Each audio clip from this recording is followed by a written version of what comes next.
اور جمعے کے مبارک دن عصر سے رات کے درمیان آدم علیہ السلام کو پیدا کیا تھا۔ اس حدیث مبارکہ سے پتہ چلتا ہے کہ ابتدائی مخلوقات کی ترتیب کیا تھی۔ ان میں سب سے آخری نمبر حضرت آدم علیہ السلام کا تھا، جبکہ آدم علیہ السلام نسل انسانی میں سب سے پہلے اور تمام انسانوں کے باپ ہیں، جبکہ انسانوں سے پہلے فرشتے اور جن پیدا ہو چکے تھے۔ صاحب عقل مخلوقات میں سب سے پہلا نمبر فرشتوں کا، دوسرا نمبر جنوں کا اور آخری نمبر انسانوں کا ہے۔ فرشتوں کی تخلیق کے بعد جنوں کو بھی انسان سے پہلے پیدا کیا گیا تھا، جیسا کہ اللہ پاک سورہ الحجر آیت نمبر 27 میں ارشاد فرماتے ہیں، اور اس سے پہلے جنات کو ہم نے لو والی آگ سے پیدا کیا۔ جنات کے بارے میں حضرت عبداللہ ابن عباس رضی اللہ تعالی عنہ فرماتے ہیں کہ حضرت آدم علیہ السلام کی تخلیق سے 2000 سال پہلے جنات پیدا کیے گئے۔ وہ ہماری اس زمین پر آباد تھے، مگر آہستہ آہستہ وہ فتنہ فساد میں مبتلا ہو گئے، اور وہ جب حد سے آگے بڑھ گئے اور ناحق خون بہانے لگے تو اللہ نے ان کی طرف فرشتوں کا ایک عظیم لشکر بھیجا، جس سے جنات کے زبردست مارکہ آرائی ہوئی۔ اس مارکہ آرائی میں فرشتوں نے جنات کو تہس نہس کر دیا، اور وہ پناہ لینے کے لیے سمندر کے جزیروں، جنگلات اور پہاڑوں پر چلے گئے۔ ان کو زمین کے ہر حصے سے نکال دیا گیا، چنانچہ آج تک ان کے رہنے کی جگہ یہی جزیرے، جنگلات اور پہاڑ ہیں۔ اس طرح یہ دنیا وجود میں آئی اور آدم علیہ السلام زمین پر آئے، اور اس کے بعد انسانوں کی نسلیں چلیں۔ دوستو، یہاں یہ بھی جان لیجئے کہ آدم علیہ السلام کی تخلیق مٹی سے کیوں ہوئی اور وہ مٹی کہاں سے لائی گئی۔ حضرت آدم علیہ السلام کی نہ ماں ہیں نہ باپ، بلکہ اللہ تعالیٰ نے ان کو مٹی سے بنایا ہے۔ چنانچہ روایت ہے کہ جب اللہ نے آپ کو پیدا کرنے کا ارادہ فرمایا تو حضرت اسرائیل علیہ السلام کو حکم دیا کہ زمین سے ایک مٹھی مٹی لائیں۔ اللہ کے حکم کے مطابق حضرت اسرائیل علیہ السلام نے آسمان سے اتر کر زمین سے ایک مٹھی مٹی اٹھائی تو پوری روئے زمین کی اوپری پرت چھلکے کی مانند اتر کر آپ کی مٹھی میں آ گئی، جس میں 60 رنگوں اور مختلف کیفیتوں والی مٹیاں تھیں، یعنی سفید و سیاہ اور سرخ و زرد رنگ والی، نرم و سخت، شیریں و تلخ، نمکین و پھیکی وغیرہ کیفیتوں والی مٹیاں شامل تھیں۔ پھر اس مٹی کو مختلف پانیوں سے گوندنے کا حکم فرمایا، چنانچہ ایک مدت کے بعد یہ چپکنے والی بن گئی۔ پھر ایک مدت تک یہ گوندھی گئی تو کیچڑ کی طرح بودار گارا بن گئی۔ پھر یہ خشک ہو کر کھنکھناتی اور بجتی ہوئی مٹی بن گئی۔ پھر اس مٹی سے حضرت آدم علیہ السلام کا پتلا بنا کر جنت کے دروازے پر رکھ دیا گیا، جس کو دیکھ دیکھ کر فرشتوں کی جماعت تعجب کرتی تھی، کیونکہ فرشتوں نے ایسی شکل و صورت کی کوئی مخلوق کبھی دیکھی ہی نہیں تھی۔ پھر اللہ تعالیٰ نے اس پتلے میں روح کو داخل ہونے کا حکم فرمایا، چنانچہ روح داخل ہو کر جب آپ کے نتنوں میں پہنچی تو آپ کو چھینک آئی، اور جب روح زبان تک پہنچ گئی تو آپ نے الحمدللہ پڑھا، اور اللہ تعالیٰ نے فرمایا یرحمک اللہ، یعنی اللہ تعالیٰ تم پر رحمت فرمائے۔ اے ابو محمد یعنی آدم، میں نے تم کو اپنی حمد ہی کے لیے بنایا ہے۔ پھر رفتہ رفتہ پورے بدن میں روح پہنچ گئی اور آپ زندہ ہو کر اٹھ کھڑے ہوئے۔ اللہ تعالیٰ نے حضرت آدم علیہ السلام کو 4 عظیم شرف اور مرتبے عطا فرمائے۔ نمبر 1 اپنے ہاتھ سے پیدا فرمایا، نمبر 2 روح پھونکی، نمبر 3 فرشتوں کو سجدہ کرنے کا حکم فرمایا، نمبر 4 اشیاء کے ناموں کے علم سے سرفراز فرمایا۔ دوستوں، مذاہب کی قدیم کتابوں میں یہ بھی لکھا ہے کہ ابلیس یعنی شیطان جن تھا، اور اللہ تعالیٰ نے اس کی عبادات کے باعث اسے فرشتوں میں شامل کر لیا تھا اور اسے ان کا سردار بنا دیا تھا۔ اس کے بعد اس کی ریاضت کا سلسلہ جاری رہا۔ اس کائنات کا کوئی ایسا چپا یا کوئی ایسا ٹکڑا نہیں تھا جس پر ابلیس نے سجدہ نہ کیا ہو۔ یہ ان سجدوں، ان ریاضتوں، ان عبادات کا نتیجہ تھا کہ اللہ تعالیٰ نے ابلیس کو فرشتوں کا سردار بنایا۔ لیکن پھر شیطان غرور کا شکار ہو گیا۔ اس نے مٹی کے پتلے یعنی حضرت آدم علیہ السلام کو سجدہ کرنے سے انکار کر دیا۔ جب اللہ تعالیٰ نے آدم علیہ السلام کو بنایا، مٹی سے بنایا، تو سب کو کہا کہ ان کو سجدہ کیا جائے، لیکن ابلیس کے اندر ایک غرور تھا۔ اس نے کہا کہ میں آگ سے بنا ہوں، یہ مٹی سے بنا ہے، میں اسے کیوں سجدہ کروں؟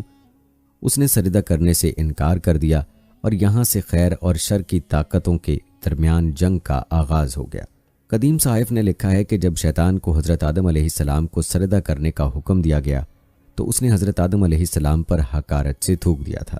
شیطان کا تھوک حضرت آدم علیہ السلام کے پیٹ پر گرا تھا، اور اس کے بعد اللہ تعالیٰ نے حضرت جبرائیل علیہ السلام کو تھوک والی مٹی نکالنے کا حکم دے دیا۔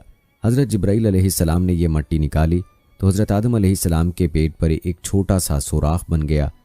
یہ سوراخ ناف کی شکل میں آج بھی ہمارے پیٹ پر موجود ہے۔ اللہ تعالیٰ نے اس ناف کی مٹی سے جس پر شیطان نے تھوکا تھا اس سے کتے کو بنایا تھا۔ دوستو، کتے کی تخلیق کے متعلق دوسری روایت یہ بھی ملتی ہے کہ جب حضرت آدم علیہ السلام اور حضرت اماں حوا علیہ السلام کو اللہ تبارک و تعالیٰ نے زمین پر بھیجا تو شیطان نے زمینی درندوں کو ورغلایا کہ وہ ان دونوں کو کھا جائیں، تو تب اللہ تبارک و تعالیٰ نے کتے کو پیدا کیا، جس نے حضرت آدم علیہ السلام اور حضرت اماں علیہ السلام کی ان درندوں سے حفاظت فرمائی۔ یعنی کتے کی پیدائش حضرت آدم علیہ السلام کو زمین پر بھیجنے کے فوراً بعد اللہ تبارک و تعالیٰ نے فرمائی۔ بہرحال دوستو، ایک حدیث میں نقل کیا گیا کہ حضرت آدم علیہ السلام کا پتلا جس مٹی سے بنایا گیا، چونکہ وہ مختلف رنگوں اور مختلف کیفیتوں کی مٹیوں کا مجموعہ تھی، اس لیے آپ کی اولاد یعنی انسانوں میں مختلف رنگوں اور قسم قسم کے مزاجوں والے لوگ ہیں۔ حضرت ابو موسیٰ اشعری رضی اللہ تعالی عنہ سے روایت ہے کہ نبی کریم صلی اللہ علیہ وآلہ وسلم نے ارشاد فرمایا، اللہ تعالیٰ نے حضرت آدم علیہ السلام کو ایک مٹھی خاک سے پیدا فرمایا۔ یہ مٹی تمام روئے زمین سے حاصل کی گئی تھی۔ یہی وجہ ہے کہ حضرت آدم علیہ السلام کی نسل میں مختلف رنگ و زبان کے لوگ پائے جاتے ہیں۔ حضرت آدم علیہ السلام کی کنیت ابو محمد یا ابو البشر اور آپ کا لقب خلیفۃ اللہ ہے، اور آپ سب سے پہلے اللہ تعالیٰ کے نبی ہیں۔ آپ نے 960 برس کی عمر پائی اور بوقت وفات آپ کی اولاد کی تعداد 1,00,000 ہو چکی تھی، جنہوں نے طرح طرح کی صنعتوں اور عمارتوں سے زمین کو آباد کیا۔ قرآن مجید میں بار بار اس مضمون کا بیان ہے کہ حضرت آدم علیہ السلام کی تخلیق مٹی سے ہوئی۔ چنانچہ سورہ آل عمران میں ارشاد فرمایا کہ عیسیٰ کی کہاوت اللہ کے نزدیک ایک آدم کی طرح ہے، اسے مٹی سے بنایا، پھر فرمایا ہو جا، وہ فوراً ہو جاتا ہے۔ دوسری آیت میں اس طرح فرمایا کہ بے شک ہم نے ان کو چپکتی مٹی سے بنایا۔ کہیں یہ فرمایا کہ اور بے شک ہم نے آدم کو بجتی ہوئی مٹی سے بنایا، جو اصل میں ایک سیاہ بودار گارا تھی۔ جب حضرت آدم علیہ السلام کو اللہ تعالیٰ نے بہشت میں رہنے کا حکم دیا تو آپ جنت میں تنہائی کی وجہ سے کچھ ملول ہوئے، تو اللہ تعالیٰ نے آپ پر نیند کا غلبہ فرمایا اور آپ گہری نیند سو گئے۔ تو نیند ہی کی حالت میں آپ کی بائیں پسلی سے اللہ تعالیٰ نے حضرت حوا علیہ السلام کو پیدا فرمایا۔ جب آپ نیند سے بیدار ہوئے تو یہ دیکھ کر حیران رہ گئے کہ ایک نہایت ہی خوبصورت اور حسین و جمیل عورت آپ کے پاس بیٹھی ہوئی ہے۔ آپ نے ان سے فرمایا کہ تم کون ہو اور کس لیے یہاں آئی ہو؟ تو حضرت حوا علیہ السلام نے جواب دیا کہ میں آپ کی بیوی ہوں، اور اللہ تعالیٰ نے مجھے اس لیے پیدا فرمایا ہے تاکہ آپ کو مجھ سے انس اور سکون قلب حاصل ہو، اور مجھے آپ سے انسیت اور تسکین ملے، اور ہم دونوں ایک دوسرے سے مل کر خوش رہیں اور پیار و محبت کے ساتھ زندگی بسر کریں، اور اللہ تعالیٰ کی نعمتوں کا شکر ادا کرتے رہیں۔ قرآن مجید میں ایک مقام پر اللہ تعالیٰ نے حضرت حوا علیہ السلام کے بارے میں ارشاد فرمایا، اور اسی میں سے اس کا جوڑا بنایا اور ان دونوں سے بہت مرد و عورت پھیلا دیے۔ حضرت آدم و حوا علیہ السلام کی تخلیق کا واقعہ مضامین قرآن مجید کے ان عجائبات میں سے ہے جس کے دامن میں بڑی بڑی عبرتوں اور نصیحتوں کے گوہر آبدار کے انبار پوشیدہ ہیں، جن میں سے چند یہ ہیں۔ اللہ تعالیٰ نے حضرت آدم علیہ السلام کو مٹی سے بنایا اور حضرت حوا علیہ السلام کو حضرت آدم علیہ السلام کی پسلی سے پیدا فرمایا۔ قرآن کے اس فرمان سے یہ حقیقت عیاں ہوتی ہے کہ اللہ پاک نے انسانوں کو 4 طریقوں سے پیدا فرمایا ہے۔ اول یہ کہ مرد و عورت دونوں کے ملاپ سے، جیسا کہ عام طور پر انسانوں کی پیدائش ہوتی ہے، چنانچہ قرآن مجید میں صاف صاف اعلان ہے کہ بے شک ہم نے آدمی کو پیدا کیا ملی ہوئی منی سے۔ دوم یہ کہ تنہا مرد سے ایک انسان پیدا ہوا، اور وہ حضرت حوا علیہ السلام ہیں کہ اللہ تعالیٰ نے ان کو حضرت آدم علیہ السلام کی بائیں پسلی سے پیدا فرما دیا۔ اور تیسرا یہ کہ تنہا ایک عورت سے ایک انسان پیدا ہوا، اور وہ حضرت عیسیٰ علیہ السلام ہیں جو کہ پاک دامن کماری بی بی مریم علیہ السلام کے شکم سے بغیر باپ کے پیدا ہوئے۔ اور چوتھا یہ کہ بغیر مرد و عورت کے بھی ایک انسان کو اللہ تعالیٰ نے پیدا فرما دیا، اور وہ انسان حضرت آدم علیہ السلام ہیں کہ اللہ تعالیٰ نے ان کو مٹی سے بنا دیا۔ ان واقعات سے چند اسباق کی طرف رہنمائی ہوتی ہے۔ نمبر 1، اللہ پاک ایسا قادر و قیوم اور خلاق ہے کہ انسانوں کو کسی خاص ایک ہی طریقے سے پیدا فرمانے کا پابند نہیں ہے، بلکہ وہ ایسی عظیم قدرت والا ہے کہ وہ جس طرح چاہے انسانوں کو پیدا فرما دے۔ چنانچہ ان 4 طریقوں سے اس نے انسانوں کو پیدا فرمایا، جو اس کی قدرت و حکمت اور اس کی عظیم الشان خلاقیت کا نشان اعظم ہے۔ سبحان اللہ! اللہ تعالیٰ کی شان خالقیت کی عظمت کا کیا کہنا۔ جس خلا کے عالم نے کرسی و عرش اور لوح و قلم اور زمین و آسمان کو کن فرما کر موجود فرما دیا، اس کی قدرت کاملہ اور حکمت بالغہ کے حضور خلقت انسانی کی بھلا حقیقت و حیثیت ہی کیا ہے۔ لیکن اس میں کوئی شک نہیں کہ تخلیق انسان اس قادر مطلق کا وہ تخلیقی شاہکار ہے کہ کائنات عالم میں اس کی کوئی مثال نہیں، کیونکہ وجود انسان عالم خلق کی تمام مخلوقات کے نمونوں کا ایک جامع مرقع ہے۔ اللہ اکبر! کیا خوب ارشاد فرمایا حضرت علی المرتضیٰ رضی اللہ تعالی عنہ نے کہ اے انسان، کیا تو یہ گمان کرتا ہے تو کہ ایک چھوٹا سا جسم ہے، حالانکہ تیری عظمت کا یہ حال ہے کہ تیرے اندر عالم اکبر سمٹا ہوا ہے۔ ممکن تھا کہ کوئی مرد یہ خیال کرتا کہ اگر ہم مردوں کی جماعت نہ ہوتی تو تنہا عورتوں سے کوئی انسان پیدا نہیں ہو سکتا تھا۔ اسی طرح ممکن تھا کہ عورتوں کو یہ گمان ہوتا کہ اگر ہم نہ ہوتیں تو تنہا مردوں سے کوئی انسان پیدا نہ ہوتا۔ اسی طرح ممکن تھا کہ عورت و مرد دونوں مل کر یہ ناز کرتے کہ اگر ہم مردوں اور عورتوں کا وجود نہ ہوتا تو کوئی انسان پیدا نہیں ہو سکتا تھا۔ تو اللہ تعالیٰ نے چاروں طریقوں سے انسان کو پیدا فرما کر عورتوں اور مردوں دونوں کا منہ بند کر دیا کہ دیکھ لو، ہم ایسے قادر و قیوم ہیں کہ حضرت حوا علیہ السلام کو تنہا مرد یعنی حضرت آدم علیہ السلام کی پسلی سے پیدا فرما دیا۔ لہٰذا اے عورتوں، تم یہ گمان مت رکھو کہ اگر عورتیں نہ ہوتیں تو کوئی انسان پیدا نہ ہوتا۔ اسی طرح حضرت عیسیٰ علیہ السلام کو تنہا عورت کے شکم سے بغیر مرد کے پیدا فرما کر مردوں کو تنبیہ فرما دی کہ اے مردو، تم یہ ناز نہ کرو کہ اگر تم نہ ہوتے تو انسانوں کی پیدائش نہیں ہو سکتی تھی۔ دیکھ لو، ہم نے حضرت عیسیٰ علیہ السلام کو تنہا عورت کے شکم سے بغیر مرد کے پیدا فرما دیا، اور حضرت آدم علیہ السلام کو بغیر مرد و عورت کے مٹی سے پیدا فرما کر عورتوں اور مردوں کا منہ بند فرما دیا کہ اے عورتوں اور مردوں، تم کبھی بھی اپنے دل میں خیال نہ لانا کہ اگر ہم دونوں نہ ہوتے تو انسانوں کی جماعت پیدا نہیں ہو سکتی تھی۔ دیکھ لو، حضرت آدم علیہ السلام کے نہ باپ ہیں نہ ماں، بلکہ ہم نے ان کو مٹی سے پیدا فرما دیا۔ سبحان اللہ! سچ فرمایا اللہ نے کہ اللہ ہر چیز کا بنانے والا ہے اور وہ اکیلا سب پر غالب ہے، اور جس کو چاہے اور جیسے چاہے اور جب چاہے پیدا فرما دیتا ہے۔ اس کے افعال اور اس کی قدرت کسی اسباب و علل اور کسی خاص طور طریقوں کی بندشوں کی محتاج نہیں ہے۔ چنانچہ قرآن مجید میں ارشاد ہے کہ وہ جو چاہتا ہے کرتا ہے۔ ایک اور جگہ فرمایا جس چیز اور جس کام کا وہ ارادہ فرماتا ہے اس کو کر ڈالتا ہے، نہ کوئی اس کی مشیت و ارادے میں دخل اندازی ہو سکتی ہے، نہ کسی کو اس کے کسی کام میں چوں چراں کی مجال ہو سکتی ہے۔ اب یہاں دوستو یہ بھی جان لیجئے کہ حضرت آدم علیہ السلام کو پیدا ہوئے کتنے سال گزر چکے ہیں۔ حضرت آدم علیہ السلام اور حضرت محمد صلی اللہ علیہ وآلہ وسلم کے بیچ کا وقفہ کیا تھا؟ حضرت نوح علیہ السلام اور حضرت موسیٰ علیہ السلام کے درمیان وقفہ کیا تھا؟ تو دوستو یہ بات نہ قرآن میں موجود ہے اور نہ ہی کسی صحیح حدیث سے ثابت ہے۔ البتہ اس بارے میں بعض تاریخی روایات ملتی ہیں۔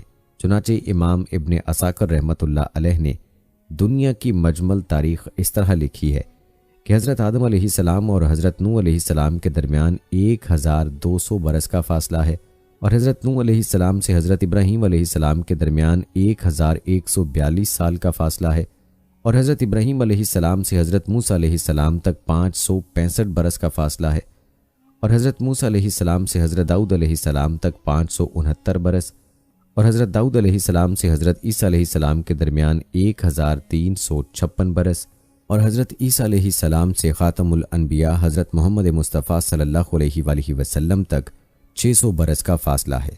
جہاں تک ان انبیاء کی حیات رہنے کا تعلق ہے تو حضرت آدم علیہ السلام 960 برس، حضرت نوح علیہ السلام 950 برس، حضرت ابراہیم علیہ السلام 200 برس، حضرت داؤد علیہ السلام 100 برس، حضرت عیسیٰ علیہ السلام 33 برس، اور آپ صلی اللہ علیہ وآلہ وسلم 63 برس تک باقاعد حیات رہے۔ لہٰذا اس حساب کے مطابق حضرت آدم علیہ السلام کے دنیا میں تشریف لانے سے لے کر اب تک تقریباً 9288 سال گزر چکے ہیں۔ آپ صلی اللہ علیہ وآلہ وسلم اور حضرت آدم علیہ السلام کے بیچ کا درمیانی وقفہ تقریباً 6835 سال ہے، اور حضرت نوح علیہ السلام اور حضرت موسیٰ علیہ السلام کے درمیان کا وقفہ 1907 سال ہے۔ دوستو یہاں یہ بھی جان لیجئے کہ حضرت آدم علیہ السلام جنت سے کہاں اترے تھے۔ اس بارے میں تفسیر در منشور میں ہے کہ حضرت آدم علیہ السلام مکہ اور طائف کے درمیان میں موجود دجنہ نامی علاقے میں اترے تھے۔ بعض کا کہنا ہے کہ حضرت آدم علیہ السلام صفا پہاڑی پر اترے تھے، حکم الہی میں کوتاہی کی وجہ سے حضرت آدم علیہ السلام کے جنت سے نکلنے کا وقت آیا، تب آپ علیہ السلام نے حضرت حوا علیہ السلام کا ہاتھ تھم کر کہا، چلو اب غربت اور بے کسی کا وقت آن پہنچا۔ اس وقت حضرت جبرائیل علیہ السلام نے آ کر کہا کہ تم دونوں الگ ہو جاؤ، کیونکہ یہی اللہ تعالیٰ کا حکم ہے کہ تم دونوں کو دنیا میں مختلف مقامات پر اتارنا ہے۔ یہ سنتے ہی حضرت آدم علیہ السلام نے حضرت حوا علیہ السلام کا ہاتھ چھوڑ دیا۔ پھر حضرت آدم علیہ السلام کو سرندیپ جو کہ سری لنکا میں ہے اور حضرت حوا علیہ السلام کو جدہ کے قریب اتارا گیا، اور شیطان کو حضرت آدم علیہ السلام اور حضرت حوا علیہ السلام کے اتارنے سے پہلے ہی ایلا میں اتار دیا گیا تھا۔ اس وقت کے اعتبار سے جدہ اور سرندیپ کے درمیان تقریباً 2100 میل کا فاصلہ تھا۔ حضرت آدم علیہ السلام کی جنتی زبان عربی تھی، لیکن وہ ان کو بھلا دی گئی۔ اس کے عوض آپ علیہ السلام کو سریانی زبان عطا کی گئی۔ بعد ازاں جب آپ کی توبہ قبول کر لی گئی تو پھر عربی زبان عطا کر دی گئی۔ پھر جب آدم علیہ السلام حکم الہی پر حج کے لیے تشریف لے گئے تو آپ علیہ السلام کی ملاقات مزدلفہ کے مقام پر اما حوا سے ہوئی۔ اس وجہ سے مزدلفہ کے معنی قربت والی جگہ بنتا ہے۔ جدہ سعودی عرب کا سب سے بڑا شہر ہے۔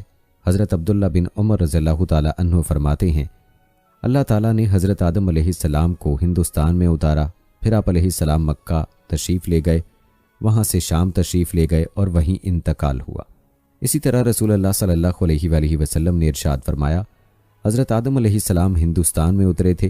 ابن عساکر نے ایک روایت نقل کی ہے، حضرت آدم علیہ السلام جب زمین پر بھیجے گئے تو انہیں ہندوستان میں اتارا گیا۔ تاریخی اعتبار سے دیکھا جائے تو ہندوستان کے علاقہ سیلون کے جزیرے سرندیپ میں بوز نامی پہاڑی پر آدم علیہ السلام کے قدم کے نشان ملتے ہیں۔ بعد میں یہ پہاڑ سری لنکا کے حصے میں آ چکا ہے، جسے تاریخی روایات کے مطابق حضرت آدم علیہ السلام کے نقش پا سے منسوب کیا جاتا ہے۔ اسی مناسبت سے اس پہاڑ کو آدم کی چوٹی یا کوہ آدم کا نام دیا جاتا ہے۔ اس پہاڑ کو سرندیپ بھی کہا جاتا ہے۔ کوہ آدم کی پہاڑی سری لنکا کی دوسری بڑی چوٹی ہے۔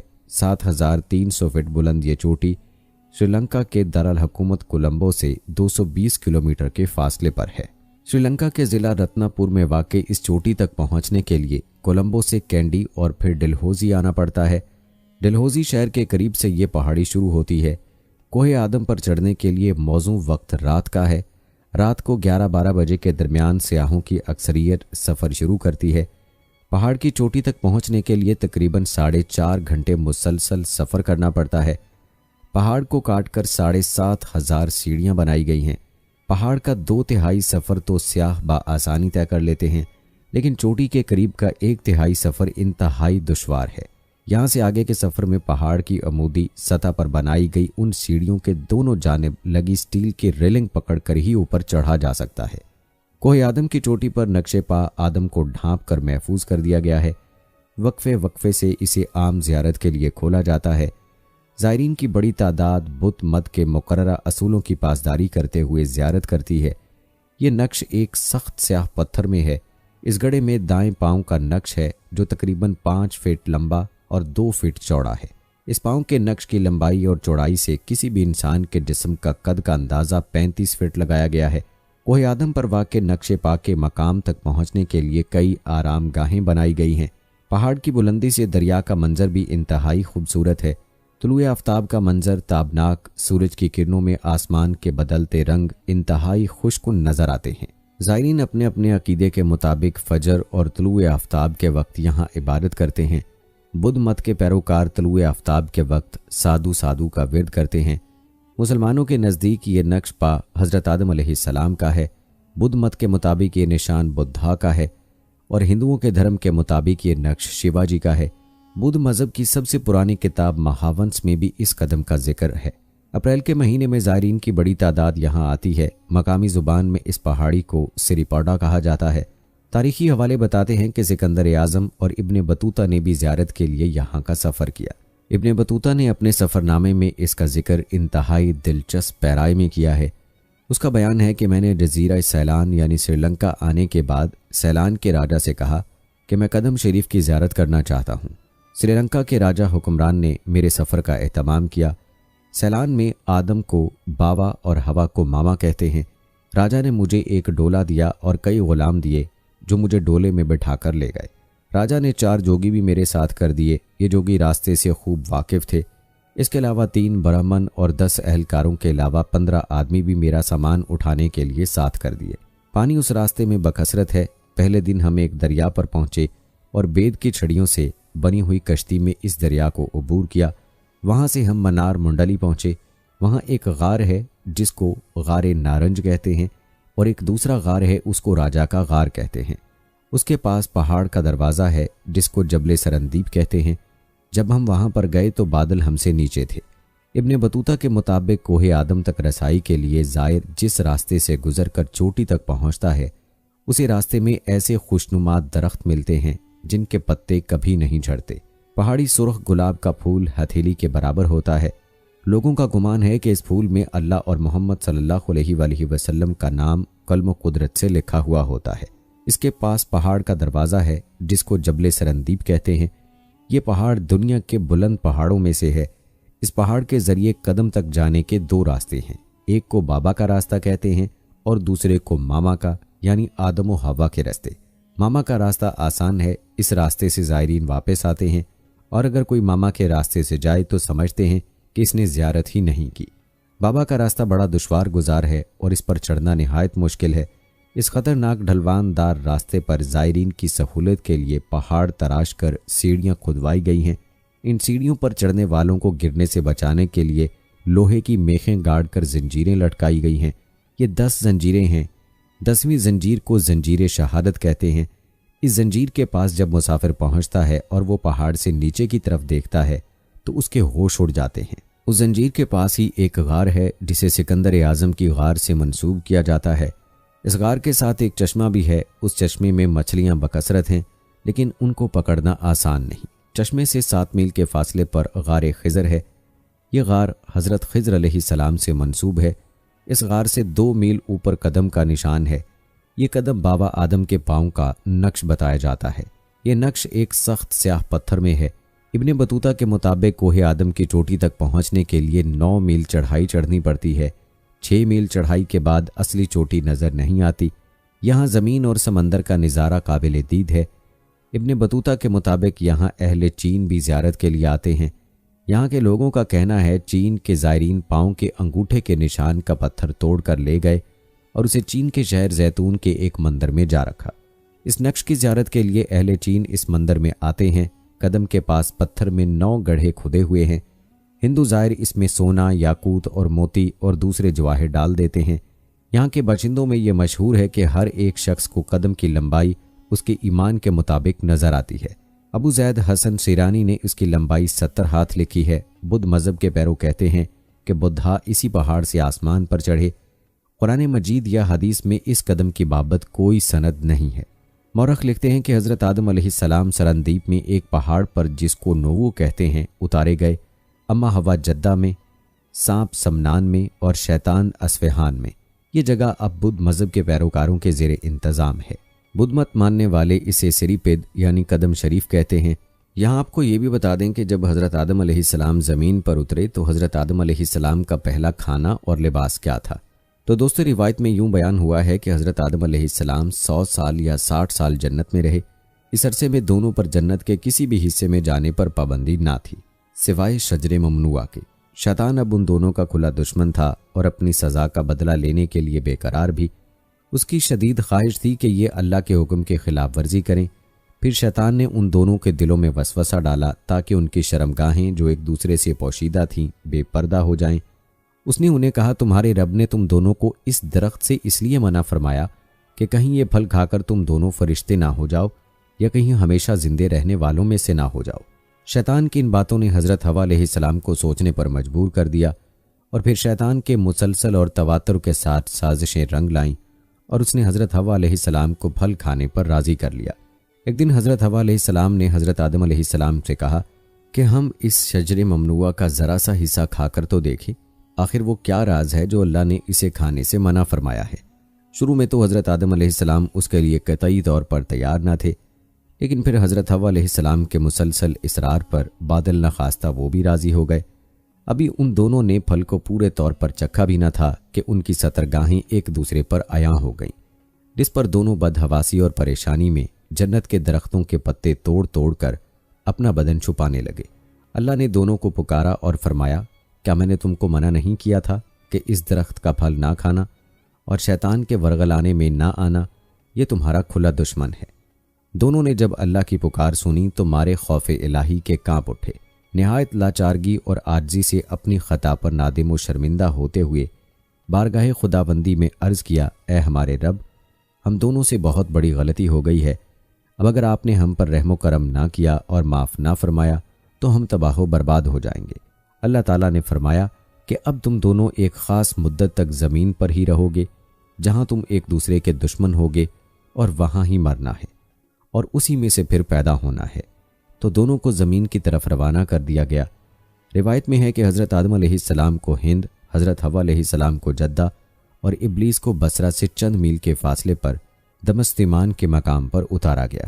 حضرت صدی رحمۃ اللہ علیہ فرماتے ہیں کہ جب حضرت آدم علیہ السلام جنت سے ہند میں اترے تو ان کے پاس حجر اسود تھا اور جنت کے درختوں کے پتوں کی ایک مٹھی بھی تھی۔ پھر حضرت آدم علیہ السلام نے ان پتوں کو زمین پر پھیلا دیا اور یہ خوشبودار درخت ان پتوں ہی کی پیداوار ہیں۔ حضرت آدم علیہ السلام زمین پر آنے کے بعد نہایت شرمسار اور افسردہ تھے۔ پھر حضرت حوا علیہ السلام سے علیحدگی نے بھی سخت پریشانی میں مبتلا کر دیا تھا۔ روایت میں ہے کہ آپ ایک طویل عرصے تک اللہ کے حضور گڑ گڑاتے، فریاد کرتے اور آنسو بہاتے رہے، یہاں تک کہ اللہ تعالیٰ کو ان کی اس گریہ وزاری پر رحم آ گیا۔ اور پھر ایک دن حضرت جبرائیل علیہ السلام نے حضرت آدم علیہ السلام کے پاس آ کر انہیں اللہ کی جانب سے معافی کی نوید سنائی۔ حضرت آدم علیہ السلام خوشی سے سرشار بارگاہ خداوندی میں سربسجود ہو کر شکر بجا لائے۔ پھر حضرت جبرائیل علیہ السلام انہیں لے کر مکہ آئے، جہاں حضرت آدم علیہ السلام نے کعبہ شریف کی بنیاد رکھی اور حجر اسود کو کعبہ کی دیوار پر نصب فرمایا۔ پھر اس کے گرد طواف کیا۔ طواف سے فارغ ہو کر حضرت جبرائیل علیہ السلام انہیں جبل عرفات پر لے گئے، جہاں حضرت حوا علیہ السلام تشریف فرما تھیں۔ لیکن طویل عرصے کی جدائی اور حالات نے بہت سے جسمانی تغیرات پیدا کر دیے تھے، چنانچہ دونوں ایک دوسرے کو پہچان نہ پائے، جس پر حضرت جبرائیل علیہ السلام نے دونوں کا تعارف کروایا۔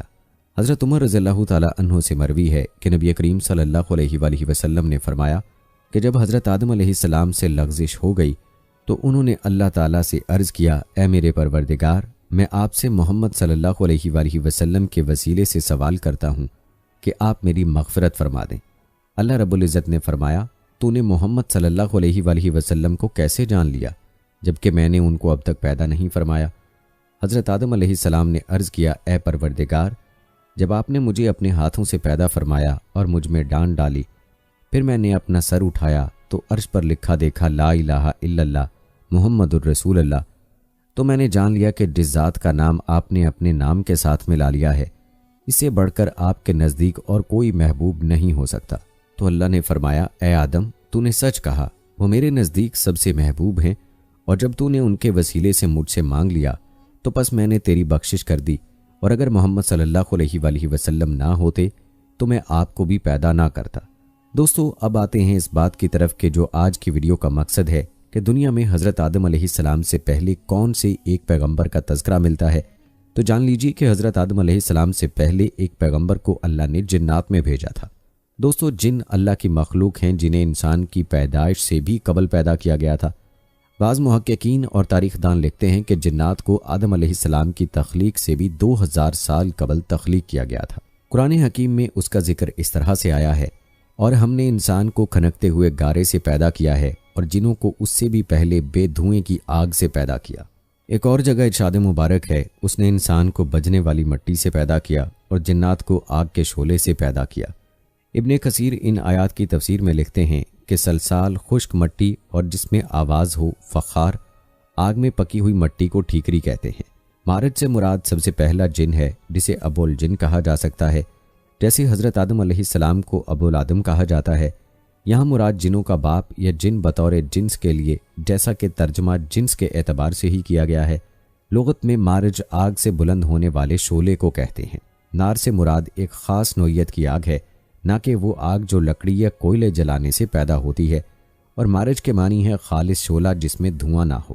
جس طرح پہلا انسان مٹی سے بنایا گیا، پھر تخلیق کے مختلف مدارج سے گزارتے ہوئے اس کے جسد خاکی نے گوشت پوست کے زندہ بشر کی شکل اختیار کی اور آگے اس کی نسل نطفے سے چلی، اسی طرح پہلا جن خالص آگ کے شعلے یا آگ کی لپٹ سے پیدا کیا گیا، اور اس میں اس کی ذریت سے جنوں کی نسل پیدا ہوئی۔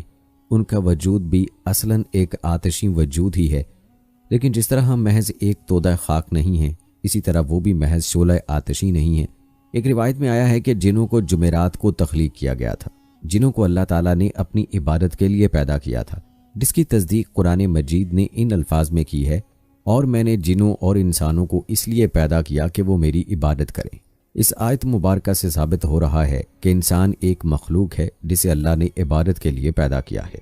حضرت آدم علیہ السلام کی خلقت سے پہلے جنات کے درمیان پیغمبر مبعوث ہوئے ہیں، کیونکہ اللہ پاک قرآن مجید میں خلقت کے مقصد کو جن و انس کی عبادت اور ان کو کمال تک پہنچانا بیان کرتا ہے اور فرماتا ہے، میں نے جن و انس کو عبادت کے لیے خلق کیا ہے۔ روایت میں آیا ہے کہ ایک شامی مرد نے حضرت علی رضی اللہ تعالی عنہ سے پوچھا کہ کیا خدا نے جنات کی جانب کسی پیغمبر کو بھیجا ہے؟ علی رضی اللہ تعالی عنہ نے جواب میں فرمایا، ہاں، ایک پیغمبر جس کا نام یوسف تھا ان کی ہدایت کے لیے بھیجا گیا، لیکن انہوں نے اسے شہید کر دیا۔ یہ روایت بھی دلیل ہے کہ جنات میں ان کے ہی 9 سے پیغمبر ہوتے تھے۔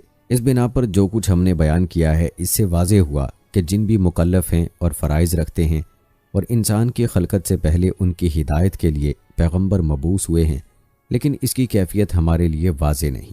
دوستو، معراج کے سفر میں نبی کریم صلی اللہ علیہ وآلہ وسلم جب پہلے آسمان پر پہنچے تو وہاں آپ صلی اللہ علیہ وآلہ وسلم نے حضرت آدم علیہ السلام کو دیکھا، جن کے دائیں جانب بھی لوگوں کی جماعتیں تھیں اور بائیں جانب بھی۔ آپ صلی اللہ علیہ وآلہ وسلم نے دیکھا کہ حضرت آدم علیہ السلام جب دائیں جانب دیکھتے ہیں تو ہنستے ہیں اور بائیں جانب دیکھتے ہیں تو روتے ہیں۔ حضرت صلی اللہ علیہ وآلہ وسلم فرماتے ہیں کہ میں نے حضرت جبرائیل علیہ السلام سے پوچھا، اے جبرائیل، یہ کیا ہے؟ انہوں نے کہا، یہ حضرت آدم علیہ السلام ہیں اور یہ ان کی اولاد کی روحیں ہیں۔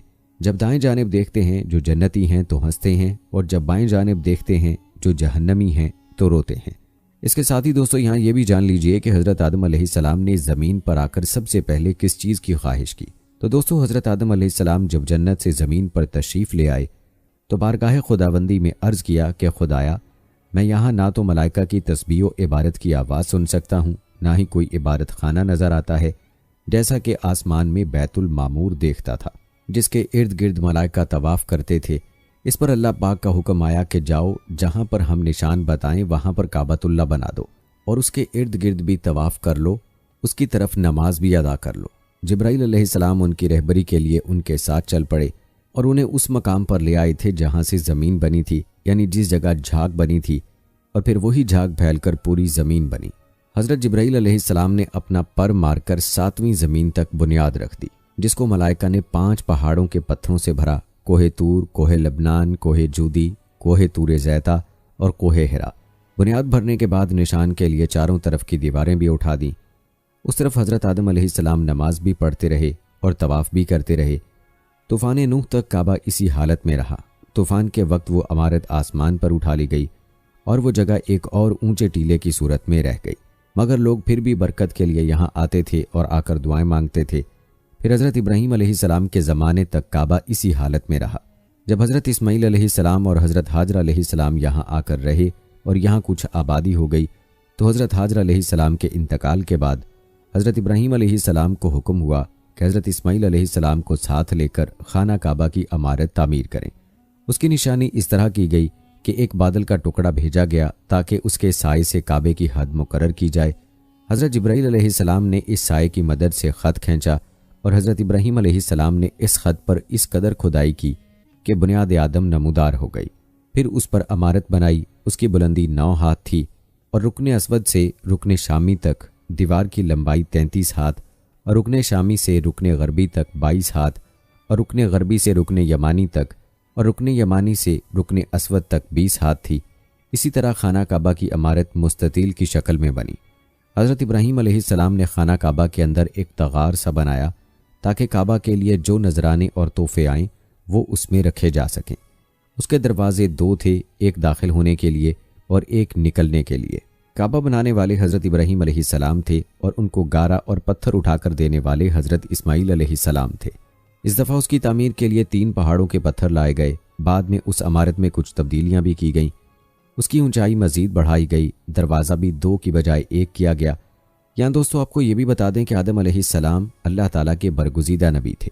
جب اللہ تعالیٰ نے انہیں پیدا کرنا چاہا تو فرشتوں اور ابلیس سے کہا، میں کھنکھناتے ہوئے سیاہ اور سڑے ہوئے گارے سے ایک انسان بنانے والا ہوں۔ جب میں اسے ٹھیک طرح سے بنا کر مناسب شکل دے دوں اور اس میں اپنی روح پھونک دوں تو تم سب اس کے آگے سجدے میں گر پڑنا۔ الغرض اللہ تعالیٰ نے پوری زمین سے ایک مٹھی مٹی لی۔ یہی وجہ ہے کہ آدم علیہ السلام کی اولاد میں کوئی گورا ہے، کوئی کالا ہے، کوئی سانولا ہے، کوئی نرم ہے، کوئی سخت ہے، کوئی ناپاک ہے، کوئی پاک ہے۔ پھر اللہ تعالیٰ نے اس مٹی کے خلاصے سے گارا تیار کیا۔ جب گارا سیاہ اور بدبودار ہو گیا اور اس سے کھن کھن کی آواز آنے لگی تو اللہ تعالیٰ نے اپنے دونوں ہاتھوں سے آدم علیہ السلام کا پتلا بنایا۔ پھر اللہ نے پتلے کو کچھ عرصے کے لیے ویسے ہی چھوڑ دیا۔ جب ابلیس نے اسے دیکھا تو اس کے گرد چکر لگانے لگا اور اس کو بغور دیکھتا رہا۔ اس نے دیکھا کہ پتلا اندر سے خالی ہے تو وہ سمجھ گیا کہ آدم اپنے اوپر قابو نہ رکھ سکیں گے۔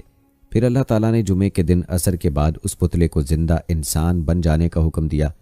حکم سنتے ہی وہ پتلا زندہ انسان بن گیا۔ جب اللہ تعالیٰ نے آدم علیہ السلام کو پیدا کیا اور ان کے جسم میں روح پھونکی تو انہیں چھینک آئی۔ انہوں نے اللہ کے حکم سے الحمدللہ کہا۔ اللہ تعالیٰ نے فرمایا، یرحمک اللہ، اللہ تم پر رحم کرے۔ پھر اللہ تعالیٰ نے ان سے فرمایا، جاؤ ان فرشتوں کو سلام کرو اور سنو وہ کیا کہتے ہیں، جو کچھ وہ کہیں وہی تمہارا اور تمہاری ذریت کا سلام ہوگا۔ آدم علیہ السلام ان کے پاس گئے اور ان سے کہا، السلام علیکم۔ فرشتوں نے جواب دیا، وعلیکم السلام ورحمۃ اللہ وبرکاتہ۔ جب اللہ تعالیٰ نے آدم علیہ السلام کو پیدا کیا تو تمام فرشتے اللہ کے حکم کے مطابق آدم علیہ السلام کے سامنے سجدے میں گر پڑے، لیکن ابلیس نے تکبر کیا اور سجدہ کرنے سے صاف انکار کر دیا اور کہنے لگا، میں اس سے بہتر ہوں، مجھے تو نے آگ سے پیدا کیا اور آدم کو مٹی سے پیدا کیا۔ ابلیس جنات میں سے ہے۔ اللہ تعالیٰ کا فرمان ہے، الا الابلیس کان من الجن، مگر ابلیس جنات میں سے تھا۔ دوسری بات یہ ہے کہ نبی کریم صلی اللہ علیہ وآلہ وسلم کا فرمان ہے کہ ابلیس آگ سے پیدا ہوا اور فرشتے نور سے پیدا ہوئے۔ تیسری بات یہ ہے کہ ابلیس کی اولاد ہے جبکہ فرشتوں میں تناسل کا سلسلہ نہیں ہے۔ اسی طرح ابلیس نے اللہ تعالیٰ کی نافرمانی کی، تکبر کیا، جبکہ ملائکہ اللہ تعالیٰ کی ایسی مکرم مخلوق ہے کہ اللہ کے احکام کی نافرمانی نہیں کرتی۔ اگر یہ کہا جائے کہ شیطان جب فرشتوں میں نہیں تو اسے سجدہ کرنے کا حکم کیوں دیا گیا؟ جواب یہ ہے کہ اسے اپنے علم، اجتہاد اور عبادت کی وجہ سے آسمان میں ایک بلند مقام حاصل تھا۔ پھر اللہ تعالیٰ نے آدم علیہ السلام کی پیٹھ پر مسح کیا۔ مسح کرتے ہی ہر روح جوان کی اولاد میں قیامت تک پیدا ہونے والی تھی نکل پڑی۔ پھر ان روحوں کو آدم علیہ السلام کے سامنے پیش کیا۔ آدم علیہ السلام نے کہا، اے میرے رب، یہ کون لوگ ہیں؟ اللہ تعالیٰ نے فرمایا، یہ تمہاری اولاد ہے۔ آدم علیہ السلام نے ان میں سے ایک شخص کو دیکھا۔ ان کو اس کی آنکھوں کے درمیان جو نور تھا وہ بہت پسند آیا۔ کہنے لگے، اے میرے رب، یہ کون ہے؟ اللہ تعالیٰ نے فرمایا، یہ تمہاری اولاد کی آخری جماعتوں میں سے ایک شخص ہے جس کا نام داؤد ہے۔ آدم علیہ السلام نے پوچھا، اے میرے رب، تو نے اس کی عمر کتنی رکھی ہے؟ اللہ نے فرمایا، 60 سال۔ آدم علیہ السلام نے عرض کیا، اے میرے رب، میری عمر سے اس کی عمر میں 40 سال بڑھا دے۔ پس اللہ تعالیٰ نے ایسا کر دیا اور اس پر گواہ بھی ٹھہرا دیا۔ پھر جب آدم علیہ السلام کی عمر مکمل ہو گئی تو اللہ نے ان کی طرف ملک الموت کو بھیجا۔ تو آدم علیہ السلام نے کہا کہ کیا میری عمر سے ابھی 40 سال باقی نہیں ہے؟ ملک الموت نے کہا کہ کیا آپ نے یہ 40 سال اپنے بیٹے داؤد علیہ السلام کو ہبہ نہیں کیے تھے؟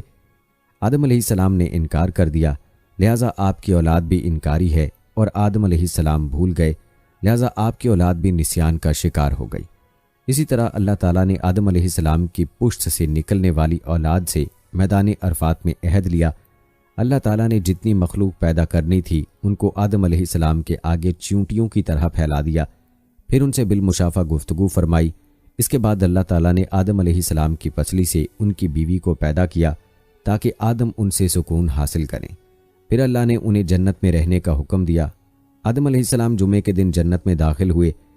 اللہ تعالیٰ نے آدم علیہ السلام سے فرمایا، تم اپنی بیوی کے ساتھ اس جنت میں رہو اور جہاں سے چاہو خوب کھاؤ پیو، لیکن اس درخت کے قریب بھی نہ جانا ورنہ تم نقصان اٹھاؤ گے، اور یہ ابلیس تمہارا اور تمہاری بیوی کا دشمن ہے، اس سے ہوشیار رہنا، کہیں ایسا نہ ہو کہ یہ تمہیں جنت سے نکلوا دے۔ الغرض یہاں تم بڑے عیش و آرام سے رہو گے۔ آدم علیہ السلام اور ان کی زوجہ جنت میں بڑے آرام سے رہ رہے تھے، لیکن ابلیس ان کے پیچھے لگا ہوا تھا۔ اس نے آدم علیہ السلام سے کہا، اے آدم، میں تمہیں ایسا درخت نہ بتاؤں کہ جس کو کھا کر تم کو ایسی سلطنت مل جائے جس میں کبھی زوف نہ آنے پائے اور ایک دن ان سے کہنے لگا تمہارے رب نے جو تمہیں اس درخت سے منع کیا ہے صرف اس لیے کہ کہیں تم فرشتے نہ بن جاؤ اور ہمیشہ زندہ رہو، اور پھر قسم کھا کر کہا میں تم دونوں کا خیر خواہ ہوں۔ الغرض اللہ تعالیٰ نے جو عہد آدم علیہ السلام سے لیا تھا، آدم علیہ السلام اسے بھول گئے اور ابلیس نے بالآخر ان کو ورغلا ہی دیا۔ آدم علیہ السلام کی زوجہ مطہرہ سیدہ حوا علیہ السلام نے پہلے درخت سے کھایا اور آدم علیہ السلام کو ترغیب دی، بالآخر دونوں نے درخت سے کھا لیا۔ اسی لیے نبی کریم صلی اللہ علیہ وآلہ وسلم نے فرمایا اگر حوا نہ ہوتی تو کوئی عورت اپنے خاوند کے ساتھ خیانت نہ کرتی۔ درخت سے کھانا ہی تھا کہ ان کی شرمگاہیں ایک دوسرے کے سامنے ظاہر ہو گئیں۔ یہ دیکھ کر انہوں نے جنت کے پتے اپنے اوپر چپکانے شروع کر دیے۔ اللہ تعالیٰ نے انہیں پکار کر فرمایا کیا میں نے تم دونوں کو اس درخت کے کھانے سے منع نہیں کیا تھا؟ اور میں نے تم سے نہیں کہا تھا کہ شیطان تم دونوں کا کھلا دشمن ہے، اس سے ہوشیار رہنا۔ اللہ تعالیٰ نے آدم علیہ السلام کو طویل القامت پیدا کیا تھا، سر میں بال گھنے تھے۔ جب انہوں نے اس درخت سے کھا لیا تو ان کا لباس علیحدہ ہو گیا، ان کا سطر نظر آنے لگا۔ وہ بھاگے تو ایک درخت نے ان کے بال پکڑ لیے، وہ اس سے جھگڑنے لگے۔ اللہ تعالیٰ نے فرمایا اے آدم مجھ سے بھاگتے ہو؟ آدم علیہ السلام نے عرض کیا تجھ سے شرم آتی ہے اس نافرمانی کی وجہ سے۔ اللہ تعالیٰ نے فرمایا تم یہاں سے اتر کر نیچے چلے جاؤ، اب تمہیں کچھ عرصے کے لیے زمین پر رہنا ہے اور وہیں فائدہ اٹھانا ہے۔ پھر اللہ تعالیٰ نے جمعہ ہی کے دن انہیں زمین پر اترنے کا حکم دیا اور اسی دن وہ زمین پر اتار دیے گئے۔ اللہ تعالیٰ نے اس درخت کا تعین نہیں کیا جسے آدم علیہ السلام کو منع کیا گیا تھا، اور تعین میں ہمارے لیے کوئی فائدہ نہیں ہے۔ اگر ہوتا تو اللہ تعالیٰ ہمارے لیے ضرور بیان فرما دیتا، اور قرآن کی تفسیر کرنے والے کے لیے ضروری ہے کہ وہ قرآن کے مبہم مقامات کا تعین اس وقت تک نہ کرے جب تک رسول اللہ صلی اللہ علیہ وآلہ وسلم کی صحیح صریح حدیث نہ مل جائے۔ آدم علیہ السلام کتنی مدت جنت میں رہے اور ان کی اولاد جنت میں ہوئی یا نہیں، ان کے متعلق صحیح معلومات ثابت نہیں ہیں۔ آدم علیہ السلام کی اولاد میں شادی کا طریقہ تاریخ میں نقل ہے کہ حوا علیہ السلام کے ہاں ہر حمل سے ایک لڑکا اور ایک لڑکی پیدا ہوتے تھے۔ ایک حمل سے پیدا ہونے والا لڑکا دوسرے حمل سے پیدا ہونے والی لڑکی سے شادی کرتا تھا۔ حدیث میں ہے کہ قیامت کے دن جب لوگ جنت کے قریب ہو جائیں گے تو آدم علیہ السلام کے پاس آئیں گے، کہیں گے اے ہمارے باپ ہمارے لیے جنت کو کھلوا دو۔ تو آدم علیہ السلام کہیں گے کہ تم کو اس جنت سے صرف تمہارے باپ کی غلطی نے نکالا تھا۔ آدم علیہ السلام اپنی زوجہ کے ساتھ زمین پر آ گئے۔ اللہ تعالیٰ نے دعائیہ کلمات سکھائے، ان دونوں نے ان دعائیہ کلمات کے ساتھ اللہ تعالیٰ سے معافی مانگی۔ اللہ تعالیٰ نے جمعہ کے روز ان کی توبہ قبول فرمائی۔ جب آدم علیہ السلام زمین پر رہنے لگے تو پھر اللہ نے ان کے لیے عمدہ لباس کا انتظام فرمایا، اور اللہ تعالیٰ نے ان کی اولاد کو عزت و کرامت سے سرفراز فرمایا۔ بحر و بر میں ان کی نقل و حرکت کے لیے سواریاں مہیا کیں اور ان کے لیے پاکیزہ کھانوں کا انتظام فرمایا، اور اپنی بہت سی مخلوقات پر برتری عطا فرمائی۔ آدم علیہ السلام کی اولاد بہت ہوئی، ان میں سے دو نے ایک مرتبہ اللہ تعالیٰ کی راہ میں قربانی پیش کی۔ اللہ نے ایک کی قربانی قبول فرمائی، دوسرے کی نہیں۔ جن کی قربانی قبول نہیں ہوئی اپنے بھائی سے کہنے لگا میں تجھے ضرور قتل کروں گا۔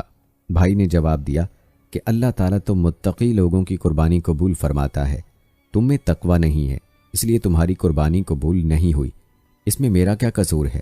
بالآخر اس نے اپنے بھائی کو قتل کیا۔ قتل کرنے کے بعد سمجھ نہیں آیا کہ اپنے مقتول بھائی کی لاش کا کیا کرے۔ اللہ تعالیٰ نے ایک کوا بھیجا جو زمین پر اتر کر زمین کو کوریدنے لگا۔ قاتل بھائی نے کوے سے سیکھا کہ کس طرح اپنے بھائی کی لاش کو چھپائے، پھر اپنے اس فعل پر بہت شرمندہ ہوا اور افسوس کیا۔ قاتل کا نام قابیل تھا، مقتول کا نام حابیل تھا۔ قابیل پہلا شخص ہے جس نے بنی آدم میں قتل کو جاری کیا۔ آدم علیہ السلام بہت روئے اس قتل پر اور افسوس کیا۔ آدم علیہ السلام کی عمر اللہ تعالیٰ نے 1000 سال رکھی تھی۔